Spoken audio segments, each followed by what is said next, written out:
approval rating Deddy Mulyadi itu paling tinggi dibanding 5 gubernur yang lain. Dia approval ratingnya 94,7%, yang puas atau sangat puas. Bahkan yang mengatakan sangat puas cukup tinggi, dan itu relatif menyalahi distribusi normal. Biasanya itu yang cukup puas lebih banyak. Banyak juga yang mengatakan sangat puas sama Deddy Mulyadi. Saya kan punya survei di 6 provinsi di Jawa. Itu betul-betul disrupsi kasus Deddy Mulyadi ini. Jadi kebijakan yang sangat lokal di Jawa Barat diketahui di Jawa Timur, di Jawa Tengah, di Banten, di DKI, dan tingkat pengetahuannya di atas 80%. Itu karena yang kemarin Kang Deddy Mulyadi kali ini dikatakan oleh Bapak Baharudin Muhtadi sebagai pengelola survei atau lembaga survei di Indikator, dikatakan bahwa KDM sebagai gubernur Indonesia. Ini kenapa alasannya menjadi begini, teman-teman? Tentu dikarenakan Kang Deddy Mulyadi ini mengalami peningkatan yang secara signifikan. Jadi elektabilitasnya begitu sangat luar biasa, sehingga mendapatkan rating yang 90% masyarakat Jawa Barat mengetahui kebijakan dan program dari Deddy Mulyadi, dan juga 85% dari daerah Jabar, di luar daerah Jabar. Dan ada nama yang terseret, yaitu Bapak Pramono Anung. Kenapa nama Bapak Pramono Anung kali ini seolah-olah menjadi temporer yang sangat memanas sekali? Dikarenakan apa yang dilakukan oleh Bapak Pramono Anung ini kerap sekali diinterpretasi oleh netizen sebagai sindiran kepada Kang Deddy Mulyadi. Selain itu, Bapak Pramono Anung juga adalah merupakan gubernur Jakarta, di mana Jakarta ini merupakan satu tempat transit biasanya ya untuk jenjang politik atau karir jenjang politik berikutnya. Nah, seolah-olah sekarang pentas atau panggungnya bergeser dari Jakarta ke Jawa Barat dikarenakan elektabilitas Kang Deddy Mulyadi yang sangat luar biasa sekali. Kita coba lihat di sini, teman-teman ya. Silakan. Per hari ini tidak ada kepala daerah, gubernur atau bupati yang mengalahkan popularitasnya KDM. Biasanya popularitas kepala daerah itu bermula di Jakarta. Kenapa? Karena Jakarta adalah pusatnya pemerintahan, pusatnya informasi, pusatnya opinion maker. Itu ke Jawa Barat gitu. Dan Kang Deddy Mulyadi mendobrak itu. Ya, dan menarik pula untuk kita lihat biasanya kepala daerah yang populer itu yang punya latar belakang etnik Jawa. Jokowi, Ganjar Pranowo, Anies meskipun kita tahu tidak sepenuhnya Jawa, tetapi besar di Jogja. Ya. Ini Sunda, gitu kan.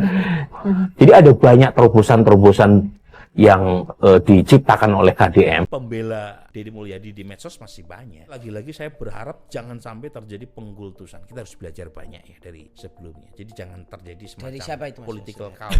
Yang pengkultusan. Ya kan ada sebagian pendukungnya yang kurang terima ketika ada kritik misalnya berkaitan dengan pengiriman siswa ke barat. Menurut saya kritik dari KPAI, kritik dari Rocky Gerung soal biopower itu legitimate itu. Jangan kemudian apa yang dilakukan oleh Deddy Mulyadi pasti benar, yang dikritik oleh pihak lain pasti salah. Karena tanda-tanda itu ada. Jadi saya mengingatkan. Tanda-tanda ada. Nanti paling ini kalau kayak gini paling nanti di kolom komen ada yang alah Burhanuddin omongannya. Itu pasti ada itu. Tapi juga ada yang suka deh sama Mas Burhanuddin jelasin itu ada itu. Tapi proporsinya kira-kira banyak yang mana? Yang nomor 1 kayaknya. Approval rating Deddy Mulyadi itu paling tinggi dibanding 5 gubernur yang lain. Dia approval ratingnya 94,7%, yang puas atau sangat puas. Bahkan yang mengatakan sangat puas cukup tinggi, dan itu relatif menyalahi distribusi normal. Biasanya itu yang cukup puas lebih banyak. Banyak juga yang mengatakan sangat puas sama Deddy Mulyadi. Nah, pertanyaannya kenapa? Gubernur yang menjabat baru berapa singkat ini, Betul. kepuasannya sampai setinggi itu. Kita dulu pernah melakukan survei waktu Jokowi menjadi gubernur pertama kali 2012. Ya. Itu juga tidak setinggi Deddy Mulyadi. Bisa dikatakan dengan survei indikator yang selama ini sama para gubernur, bahkan Pak Jokowi sekalipun dulu, ini paling tinggi. Ini kali pertama kita menemukan approval rating setinggi itu. Kaget juga, bro. Saya sendiri kaget. Saya sudah menduga Deddy Mulyadi mungkin akan menempati peringkat tertinggi dibanding gubernur-gubernur yang lain, tetapi tidak menyangka setinggi itu. Tingkat awareness terhadap kebijakan atau aturan yang dibikin Deddy Mulyadi tinggi sekali. Kan kita tanya, Ada kebijakan di Jakarta, kita tanya ke provinsi lain. Di Jawa ada kebijakan, di Jawa Timur kita tanya ke provinsi lain. Ada kebijakan Deddy Mulyadi Jawa Barat, kita tanyakan ke provinsi lain. Karena kita waktunya sama. Itu kebijakan yang dilakukan oleh Deddy Mulyadi rata-rata yang diketahui oleh warganya saja itu di atas 90% di Jawa Barat. Di luar Jawa Barat 85% rata-rata. Artinya orang Indonesia tahu rutin konten yang itu loh. Ayo siapa yang misalnya itu, yang itu. Pendekatan yang berbasis medsos ini itu bisa melampaui sekat-sekat etnik. Saya belum lama fieldwork di 4 provinsi di bagian timur Indonesia. Biasa kalau saya penelitian itu saya nanya wong cilik di sana ya, supir taksi. Saya nanya porter di bandara. Itu nyampe ke Maluku Utara, nyampe ke Sulawesi Utara, nyampe ke Sulawesi Selatan, nyampe ke Bali. Soal Deddy Mulyadi. Walaupun Kang Deddy ini banyak menonjolkan kesundaan, ternyata dia juga bisa diterima sebagai ternyata semua kalangan ya. Saya kan punya survei di 6 provinsi di Jawa. Itu betul-betul disrupsi kasus Deddy Mulyadi ini. Jadi kebijakan yang sangat lokal di Jawa Barat diketahui di Jawa Timur, di Jawa Tengah, di Banten, di DKI, dan tingkat pengetahuannya di atas 80%. Itu karena yang kemakan kayak Nagita Slavina, Iwan Gunawan kemakan.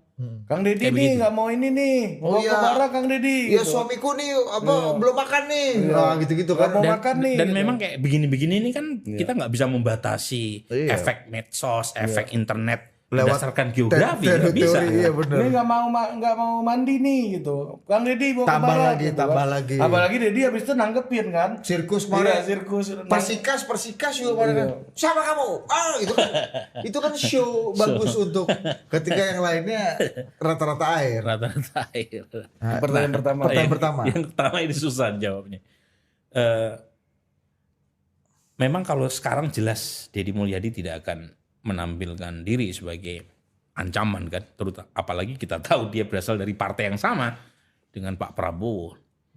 Jadi tetapi tergantung dua pihak. Satu Deddy Mulyadinya sendiri, yang kedua elit Gerindra. Saya menjawab dari yang kedua dulu. Elit Gerindra itu memandang Deddy sebagai aset atau sebagai ancaman. Kalau sebagai aset elektoral itu bagus sekali buat Gerindra. Dia punya 2 vote getter utama, Pak Prabowo dengan Deddy Mulyadi. Saling melengkapi kan dari sisi karakter. Betul. Ya kan? Tetapi sampai kapan dia dianggap sebagai aset elektoral? Tergantung yang pertama. Yaitu apakah Deddy Mulyadi itu sami'na wa ata'na atau tidak dengan garis partai yang mencapreskan Pak Prabowo untuk 2029. Karena secara survei elektoral mungkin saja Deddy Mulyadi akan merangsek terus ke atas. Mungkin saja dengan pola kayak begini. Kayak dulu Pak Jokowi. Ya kalau dari sisi elektoral seperti itu, approval rating biasanya punya impact kepada elektabilitas. Dan kalau dia diketahui rekam jejaknya sebagai gubernur di wilayah lain di Jawa, siapa yang menjamin pengaruhnya tidak melebar ke luar Jawa juga? Tapi saya setuju sama Prof. Burhan tadi, pada akhirnya ini soal point of view dari elit Gerindra mau nganggap aset atau liability. Betul. Nah, tetapi kalau dia dianggap sebagai ancaman atau aset, itu kan lagi-lagi tergantung oleh sikap Deddy. Deddy-nya masih tegak lurus nggak? Atau mengentertain dukungan tepuk tangan ini kan? Dan jangan lupa pemilu kita kan sangat tergantung oleh elektabilitas personal. Nah, kalaupun toh misalnya Gerindra tidak memberi kesempatan buat Deddy sebagai pendamping Pak Prabowo 2029, siapa yang menjamin partai lain tidak menawari atau menggoda Deddy Mulyadi untuk menyediakan tiket di saat MK sudah meniadakan presidensial threshold? Jadi memang makin ya. Makin ini karena presidensial threshold ditiadakan. Ini, Prof. Jangan lupa ditiadakan itu bukan hanya partai yang lolos PT, partai sebagai peserta pemilu boleh menominasikan capres dan cawapres. Jadi makin lebar. Kalau gitu desainnya, tapi kan masuk ke paket undang-undang politik. Nanti kan diterjemahkan. Kalau bisa diterjemahkan. Remnya kan nanti di paket undang-undang politik. Kalau misalnya cuma 8 partai yang lolos Dia PT. mempertimbangkan jumlah calon, ada tulisan itu di putusan MK-nya. Kalau misalnya 8 partai saja, kalau kita mengacu pada pengalaman 2024, kurang baik apa Pak Jokowi kepada Nasdem dan PKB. Ya. Banyak sekali insentif kekuasaan yang diberikan kepada dua partai. Tapi untuk kepentingan elektoral 2024, keduanya bisa memilih Anies Baswedan yang kita tahu jaraknya dari sisi hati dengan Pak Jokowi Jauh sekali. jauh sekali. Tapi seorang Surya Paloh mengambil Ya. putusan itu. Dan membuat kompetisi pilpres kemarin menurutku asik sekali. Asik. 3 calon yang punya masing-masing Betul, style dan ini yang berbeda dan saling melengkapi lah menurutku. Itu artinya Harusnya jadi saya nggak menteri bisa semua menjawab sekarang karena masih Ya.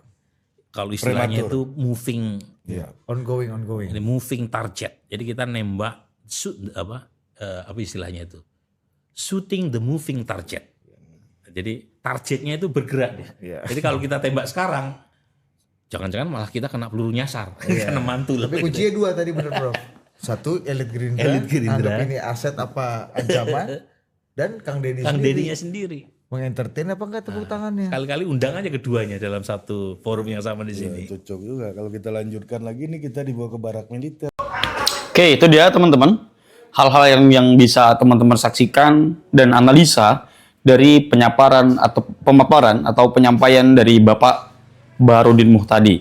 Nah, ada hal menarik sebetulnya yang dapat kita saksikan di sini dari penyampaian Bapak Baharudin Muhtadi. Sempat juga KDM ini kan disama-samakan dengan Bapak mantan Presiden Republik Indonesia, Bapak Jokowi, dan Bapak Baharudin Muhtadi mengatakan bahwa sebetulnya keduanya berbeda. Ada kesamaan, di mana kesamaannya adalah permainan kultur. Ya. Jadi atensi masyarakat ini memang seolah-olah di sini diambil oleh Kang Deddy Mulyadi, sebagaimana juga pada saat Bapak Joko Widodo ketika itu masih belum menjadi presiden ya. Jadi gorong-gorong dan semacamnya itu istilahnya kalau orang yang memberikan kritik ya. Nah, tetapi ada perbedaan yang sangat signifikan sekali yang diberikan oleh Bapak Baharudin Muhtadi bahwa keduanya sama sekali berbeda dari sisi penyampaiannya. Khususnya adalah pada saat seumpama ketika KDM atau Pak Jokowi memberikan jawaban dari pertanyaan-pertanyaan dilontarkan kepadanya.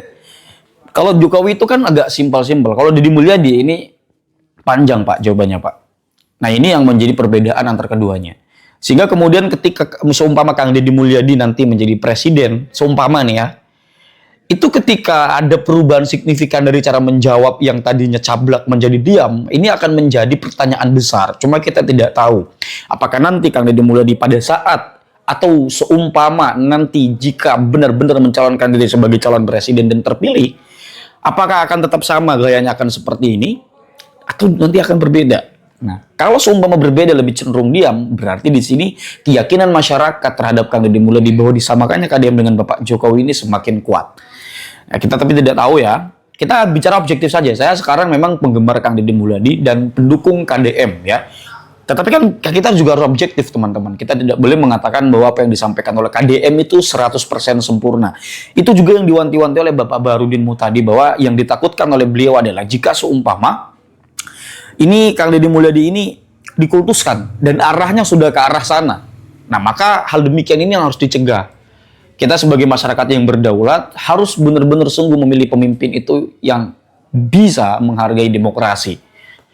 Ya, yang benar-benar berdaulat. Barangkali itu hal-hal yang dapat saya sampaikan, kurang lebihnya saya mohon maaf.